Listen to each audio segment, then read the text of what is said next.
Dobro mi došli. Danas pravimo besplatnu zimnicu. Potrebno je da odete u jedan park, da nađete jedno drvo ringlova, naberete nekih 3,5 kg, operete, izvadite koštice i stavite u šerpu da se kuva.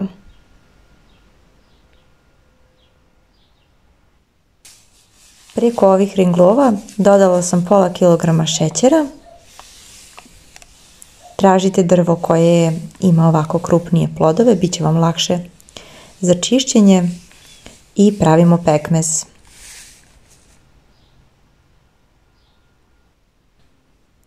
Ovo je potrebno malo promešati. Zatim dodajem još 2 kesice vanil šećera i kuvam na srednjoj jačini ringle tako da uvek ovako pomalo vri. Kao i kada smo kuvali slatko, potrebno je da se skida pena, pomalo se meša ili ovako jednostavno prodrma šerpa.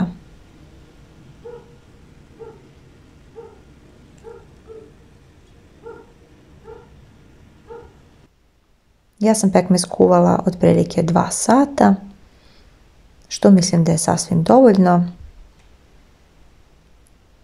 Zatim ću preko ove šerpe, dok još malo ostane da se prokuva, staviti ove tegle čisto da se zagreju kako bih mogla da sipam vruć pekmez u njih. Tegle je potrebno napuniti do vrha, zatvoriti i okrenuti. Stavljam na neku ćebe gdje znate da će biti jako toplo. Potrebno je ovako uviti sa svih strana i ostaviti preko noći da se tegle polako ohlade.